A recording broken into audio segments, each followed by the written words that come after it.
I still remember that trip to Miami with my best friend Jessica, as if it happened yesterday. At the time, I was only a few years into teaching foreign languages, working hard but quietly yearning for something more than the routine of lesson plans and classrooms. Jessica had convinced me that a little sun and salt water would do me good. She was right. Miami greeted us with warm breezes, the endless sound of waves, and music spilling from every bar along Ocean Drive. It felt like stepping into a dream, a world where anything could begin. One night, we joined a crowd gathered on the beach for a cultural festival.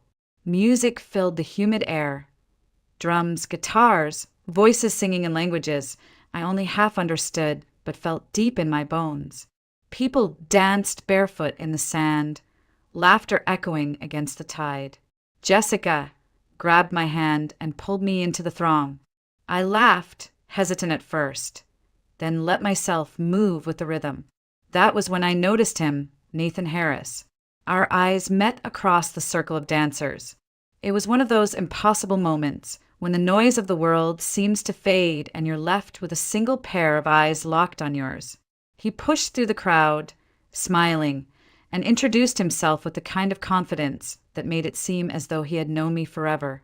There was no awkward pause, no small talk we had to force. We simply clicked. From that night on, we were inseparable. We explored Miami together, late-night walks along the shore, sitting on the pier with street food in our hands, talking about our dreams as if the future were already ours to design. Nathan told me about his work in business, about the way he specialized in turning failing companies around. He spoke with such drive, such clarity, that I believed he could do anything. And he looked at me as if I was just as capable, as if he saw a partner rather than just a pretty face on vacation. When the trip ended, I expected our story to fade the way holiday romances usually do. But fate, it seemed, had other plans. As we said our goodbyes at the airport, we discovered we lived not just in the same state, but in the very same city, Seattle. I remember laughing in disbelief, Jessica teasing me that destiny was practically shouting in my ear. And maybe it was. Back home, Nathan and I picked up exactly where we had left off. We went on real dates, coffee shops on rainy mornings, dinners in tucked-away restaurants where we lingered long after the plates were cleared. Everything felt effortless, as if we had known each other for years instead of weeks. There were no games, no doubts. He would call me late at night just to hear my voice, and I found myself smiling into the darkness, certain that this was love. It didn't take long for Nathan to propose. Looking back, it seems reckless how quickly we rushed into marriage. But at the time, it felt right. More than right, it felt inevitable. People talk about soulmates as if they're rare, fragile things, but with Nathan, I felt like I had found mine. We didn't need time to test or question it. We believed in what we felt.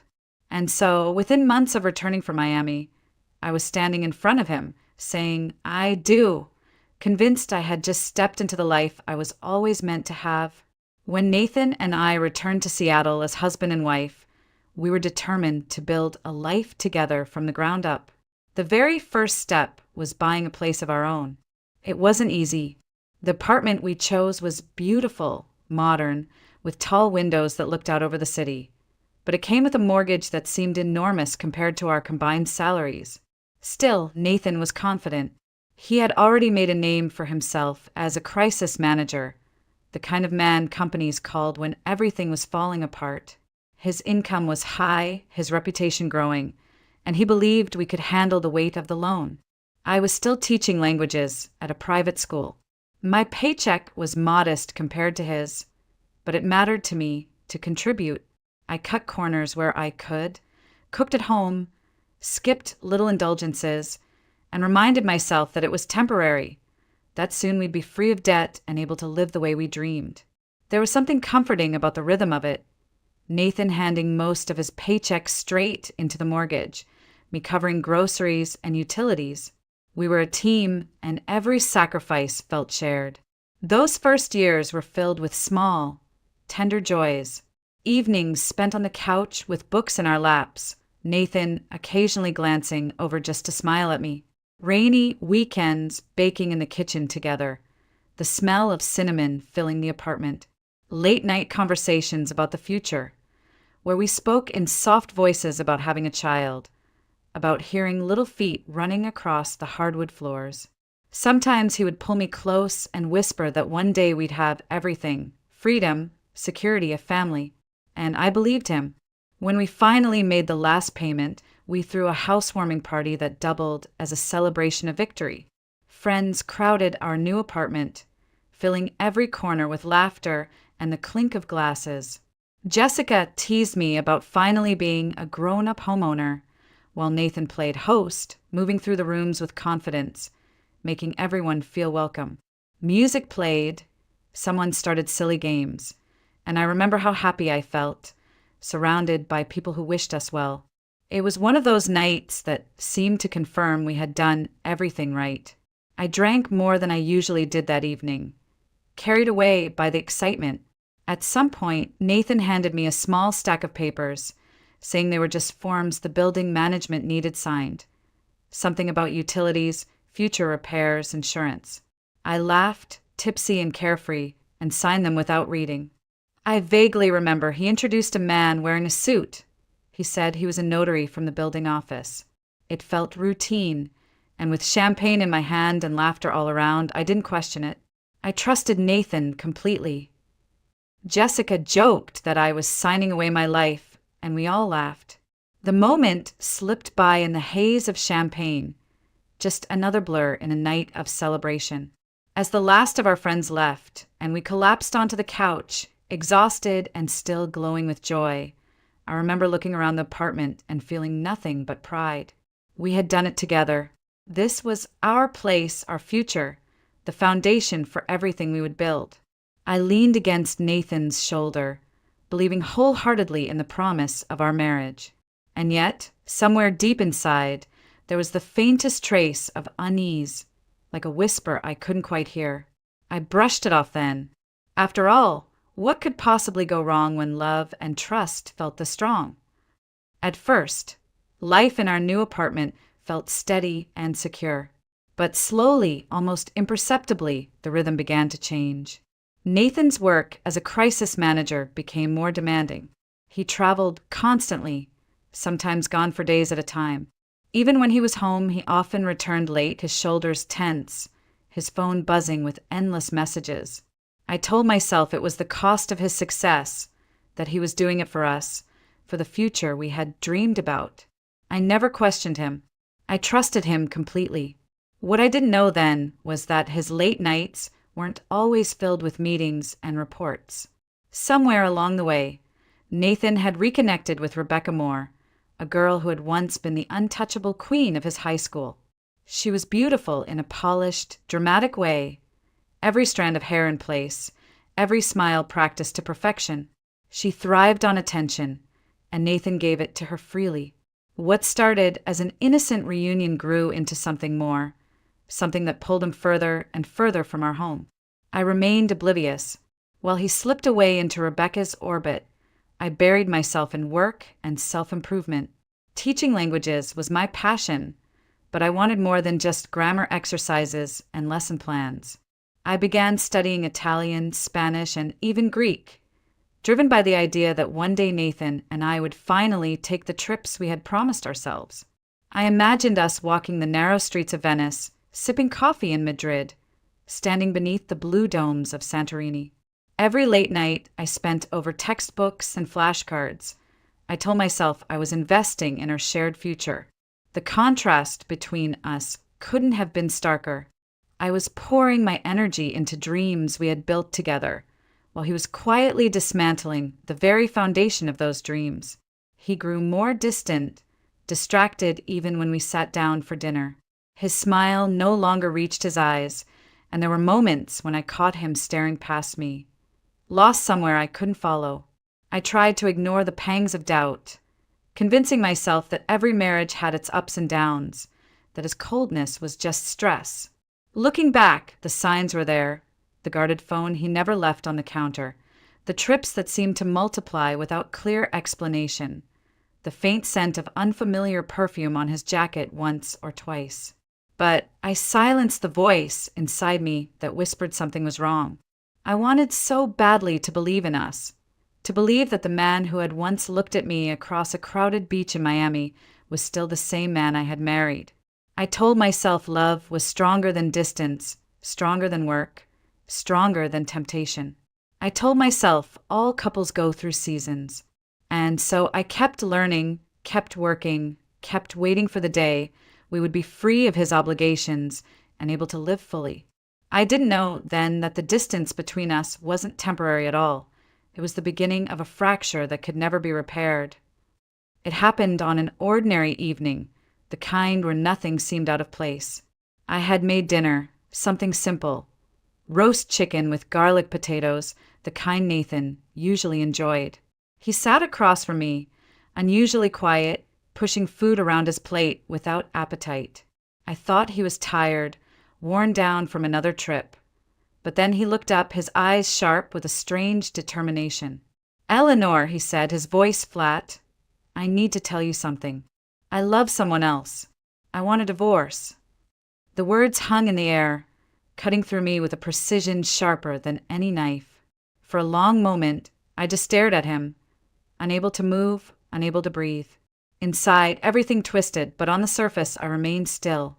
I didn't scream. I didn't cry. I didn't throw my glass across the room like in the movies. Instead, I heard my own voice, calm and distant, asking how long it had been going on. He shifted uncomfortably, muttered something about it not mattering anymore. But it mattered to me, every detail, every lie I had swallowed whole. Yet, even as the truth sank in, I surprised myself. I didn't fight him. I didn't beg. Something inside me froze solid, a block of ice where my heart used to be. I told him quietly that I would pack my things and leave in the morning. But Nathan wasn't finished. He leaned back in his chair and with a cruel smirk delivered the second blow. "You should know," he said. "You don't have any rights to the apartment. It's mine alone." I blinked, certain I had misheard. "What are you talking about? We bought it together. I paid into the mortgage every single month." He chuckled, a sound that made my skin crawl. "Do you remember the housewarming party? That night you were drunk, signing all those little forms I handed you? One of them was a waiver. You gave up your share of the apartment. The deed is in my name only." The room spun. My mind scrambled back to that night. Music, laughter, champagne bubbles clouding my head. I remembered signing papers Nathan slipped in front of me. Jessica's voice joking that I was signing my life away. I had laughed. I had trusted. And now I realized I had been tricked in the cruelest way possible. "You can't be serious," I whispered. "Oh, I'm very serious," he said, leaning forward. "You were never the one paying the real bills. Your salary covered groceries, utilities, pocket change compared to what I brought in. This apartment was always mine. You should be grateful you even lived here." His words sliced deeper than the betrayal itself. All those nights I had gone without, saved pennies, believed we were working together. He reduced them to nothing. To him, I was nothing. I felt hollow, like the walls of the apartment were closing in on me, spitting me out as if I never belonged. It wasn't just that he had taken another woman into his heart. It was that he had stolen the very home we had built together, the symbol of our shared struggle, our shared dreams. I didn't answer him. I didn't give him the satisfaction of seeing me break. Instead, I stood, walked to the bedroom, and began packing a small suitcase. My hands trembled as I folded clothes, each motion mechanical, detached, as though I were watching someone else. By morning, I was gone. I left behind the furniture we had chosen together, the books we had lined up on shelves, the photos of us smiling in better days. I walked out of the apartment with nothing but a bag and the bitter taste of betrayal in my mouth. The cab ride to my mother's house was silent, the city lights blurring through my tears. I thought I had known pain before, but this was different. This was devastation, the kind that stripped you of home, of love, of dignity all at once. As I stepped into my mother's small house, her arms open and waiting, I realized my life as I had known it was over. and in its place, only emptiness remained. Moving back into my mother's house felt like stepping into another life. The apartment was small, modest, filled with the quiet comfort of someone who had endured her own share of losses. My mother didn't ask many questions.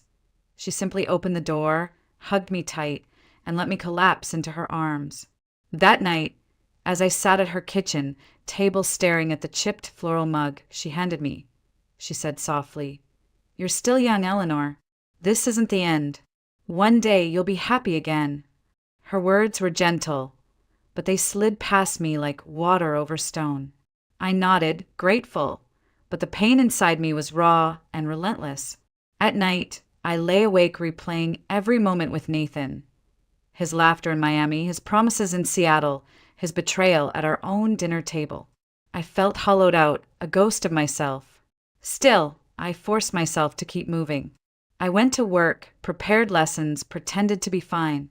On the surface, I functioned. Inside, I was broken. It was Jessica who refused to let me stay buried in grief. One evening, she showed up at my mother's door, her energy as fierce as ever.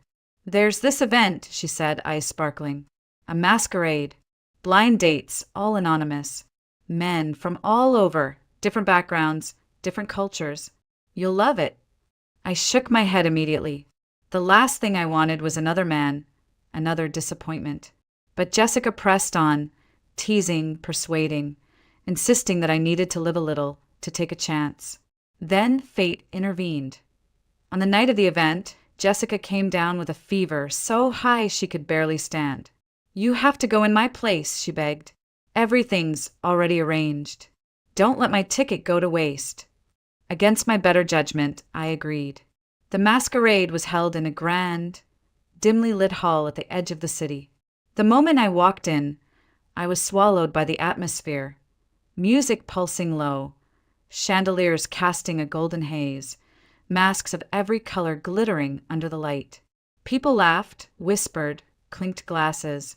Waiters drifted by with trays of champagne, and I took one, then another, letting the fizz dull the edge of my nerves. It was surreal, stepping through the crowd in costume, my own face hidden, no longer Eleanor the betrayed wife, but someone else entirely. Strangers leaned close, speaking in Spanish, Italian, Greek. I stumbled through replies, grateful for the languages I had studied, though the conversations blurred together. The room spun with sound and color, and the champagne didn't help. Then, out of nowhere, a tall man in a dark mask touched my arm, firm but not unkind, and guided me away from the noise. My head swam, my heart pounded. I didn't resist. We slipped into a smaller room, candlelit and quiet, where a woman sat behind a desk with papers spread before her. Before I could process what was happening, the man handed me a pen. I remember laughing nervously, thinking it was some kind of performance. The words on the page blurred, but I saw a faint emblem in the corner, a seal that looked like something from a foreign consulate. In my dazed state, it felt like theater, so I signed. I would later learn it was all part of an undercover legal setup approved by federal investigators. My hand shook as the pen scratched across the paper. The woman stamped the document, looked up, and said something I only half heard. "Congratulations! The marriage is official." I froze. My gaze darted to the man beside me, and for the first time I saw him clearly. His mask was gone. His eyes were dark, steady, unreadable. "Michael Demir," he said, his voice low, almost solemn. And just like that, my shattered life had taken a turn I could never have imagined. When I opened my eyes the next morning, I didn't recognize where I was. Sunlight streamed through tall windows draped with sheer curtains, casting soft gold across a room that was far too elegant to be mine. A carved wooden dresser stood against the wall, a vase of fresh lilies on top. The sheets beneath me smelled faintly of cedar and lavender. For a moment, panic tightened in my chest. Where was I? What had I done? Then I heard footsteps. The door opened, and a man from the masquerade stepped inside. His mask was gone now, revealing sharp features and calm, steady eyes. He carried a tray with coffee and toast, setting it gently on the table before looking at me with a kind of measured respect. "Good morning, Eleanor," he said. "My name is Michael Demir." I sat up slowly, pulling the blanket tighter around me. My voice cracked. "Where am I? What happened last night?" "You're safe," he reassured me quickly. "This is a private estate outside the city. And as for last night, let's just say things didn't go exactly as planned." He hesitated, then met my gaze. "The papers you signed, they were real. Legally, you and I are married." The room spun. I clutched the blanket as though it could anchor me. Married? That can't be real. It was a masquerade, some kind of game. Michael shook his head. "Not a game. A cover. I'm an undercover officer, working with federal investigators on organized financial crime. That masquerade was a sting operation." His voice was low, steady, almost too calm for the weight of his words. I stared at him, my mouth dry. "And you dragged me into it? Without telling me? Without asking?" His eyes softened. "It wasn't supposed to be you. Another woman was meant to be there, but fate had other ideas. I admit, I shouldn't have let you sign, but it worked. The cover is in place, and it gives us a connection I can't fabricate." I wanted to scream, to walk out the door, to undo the night. But then he leaned forward, his tone shifting. "Eleanor, I need to be honest. This isn't only about the operation. Your ex-husband, Nathan Harris, he's tied to the network we're investigating. He's not just unfaithful. He's involved in corporate raids, fraud, deals that ruin families. I need someone who can get close to him, someone he trusts enough to slip." The air left my lungs. Nathan, even after destroying me, even after stealing my home, his shadow still loomed over my life. Michael's voice was gentler now. "I won't force you, but I believe you're the key to exposing him, to stopping him before he ruins more lives." I sat in silence, torn between fury and disbelief. Part of me wanted to run from all of it, Michael, the marriage, the lies. But another part, the part still raw from Nathan's betrayal, felt something else. The chance to face him, to finally see justice. When I finally spoke, my voice was steady. "I'll help you. If Nathan is as guilty as you say, then I want the truth to come out. I want him to answer for what he's done." Michael nodded, his expression unreadable. "Then we begin."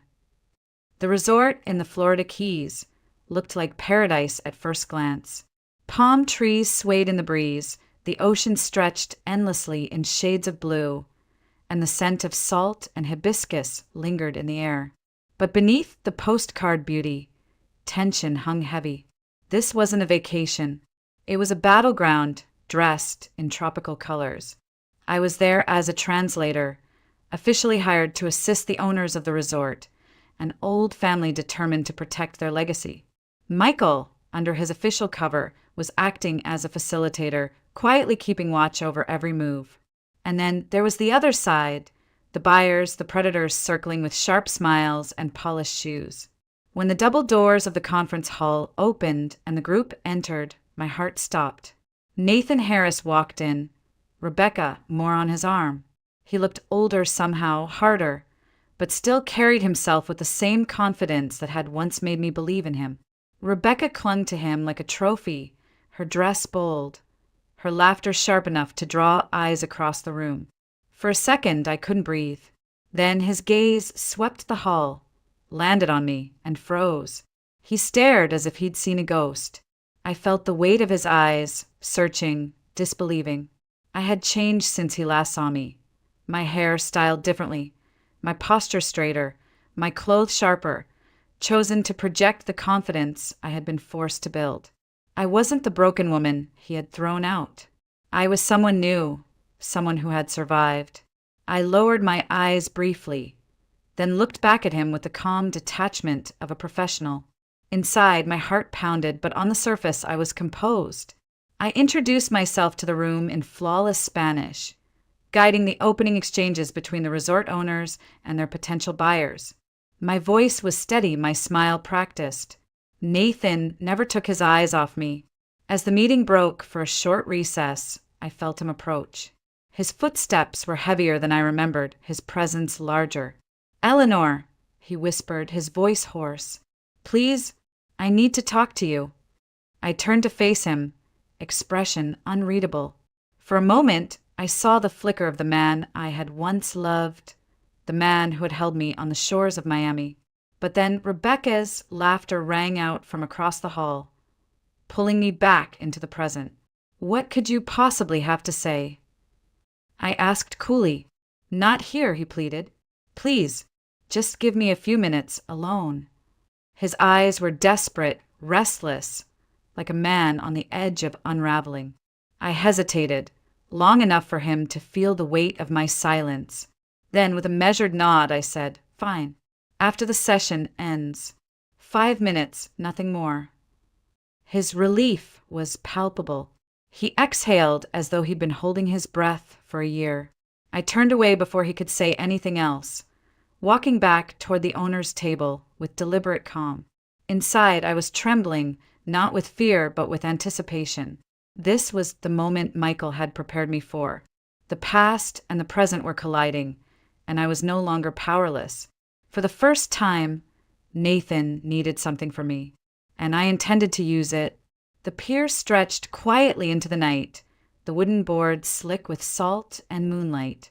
I stood waiting, arms folded, the breeze carrying the scent of the ocean. My heart was steady, though I knew Michael and his team were somewhere nearby, watching, listening. This wasn't just a meeting, it was the moment everything would shift. Nathan arrived late, his footsteps uneven, his shoulders hunched as though the weight of his choices was finally pressing down on him. When he saw me standing there, he broke. He stumbled forward, then sank to his knees right there on the damp planks. "Eleanor," he choked, his voice ragged. "I was a fool. I lost the only thing that ever mattered. Please forgive me. Let me make it right. Come back to me." Tears glistened in his eyes, his hands reaching out as though he could anchor himself to me. For a moment, I let silence hang between us. I wanted him to feel it, the chasm he had dug himself into.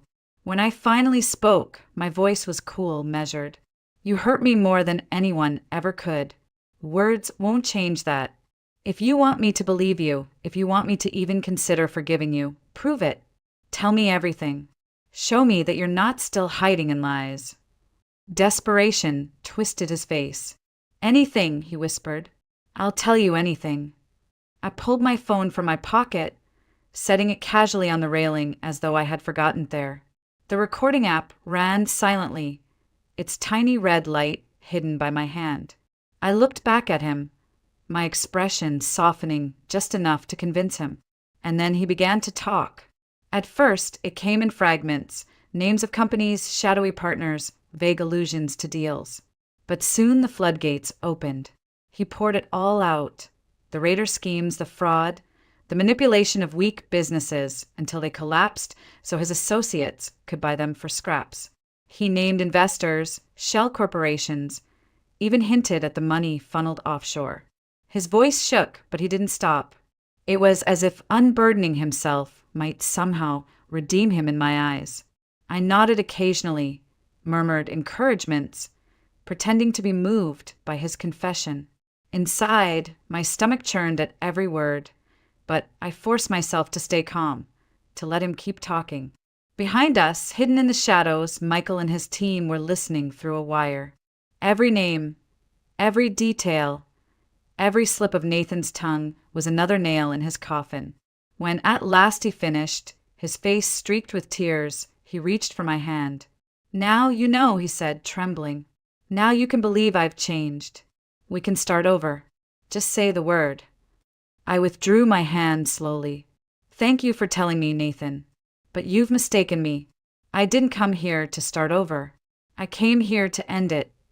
His face crumpled in confusion, but before he could respond, Michael stepped from the shadows, agents close behind. Nathan's eyes went wide as handcuffs clicked around his wrists. He shouted, struggled, swore it was all a mistake. But then his gaze found me again and the horror dawned. "It was you," he spat. "You did this to me." I held his stare, unflinching. No, Nathan, you did it to yourself. This wasn't revenge for me. It was the truth. And standing there, watching him being taken away, I finally felt free. A few days later, the news spread quickly. Nathan Harris had died of a sudden heart attack in jail, his body giving out before the trial could begin. Though the court never saw his confession, the evidence was already submitted to prosecutors. His name would forever be tied to the financial destruction he caused. In the end, he couldn't escape the consequences, not even in death. Rebecca Moore vanished from the picture almost instantly, leaving him to rot in memory as she sought out her next conquest. I should have felt triumph, and in some ways I did. Justice had been served, his lies unraveled, his power broken. But there was no real joy in it, only a hollow satisfaction, sharp and cold. The man who had once been my entire world was gone, destroyed by his own hand. Standing on that same pier days later, I let the wind wash over me, the salt stinging my lips. It was over. The chapter of Nathan Harris had ended. And for the first time, I began to wonder what my life could look like without his shadow looming over it. After Nathan's arrest and sudden death, everything felt strangely quiet.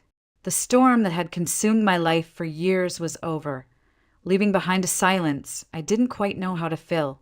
I went back to teaching, to simple routines, but the emptiness lingered. That was when Michael appeared at my door with a suitcase in hand and an invitation I never expected.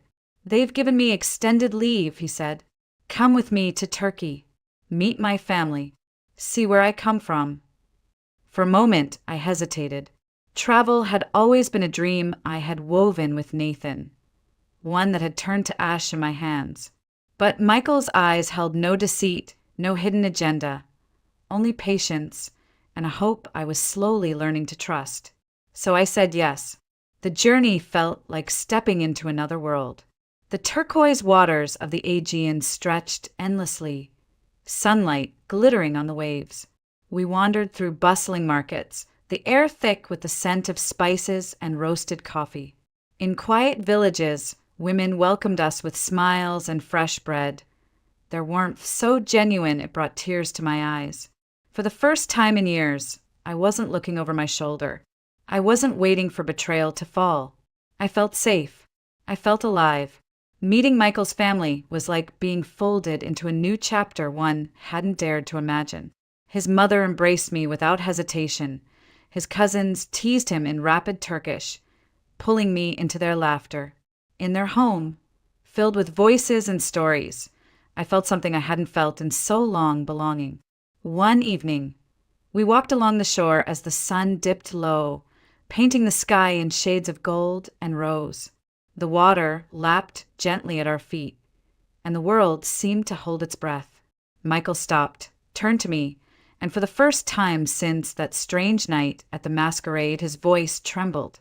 "Eleanor," he said, "what began as a cover, it became something real. I love you, not as part of an operation, not because of what you could do for me, but because of who you are. I don't want to hide behind papers or accidents anymore. I want this to be real. Will you marry me, for real this time?" For a heartbeat, I couldn't speak. All the memories rushed through me. Pain, betrayal, survival. And yet, standing there with Michael, I understood. Love isn't about fate sweeping you off your feet on a beach. It's about someone choosing you, every single day, with honesty and devotion.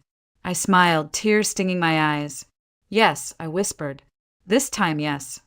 Michael's relief was radiant as he pulled me into his arms. Behind us, the horizon stretched wide and endless, the sea reflecting the promise of tomorrow. And in that moment, I knew. I had closed the door on my past and stepped fully into the life I was meant to live. A life where love was not a lie but a gift. A new chapter had begun, and for the first time in a long while, it was filled with hope.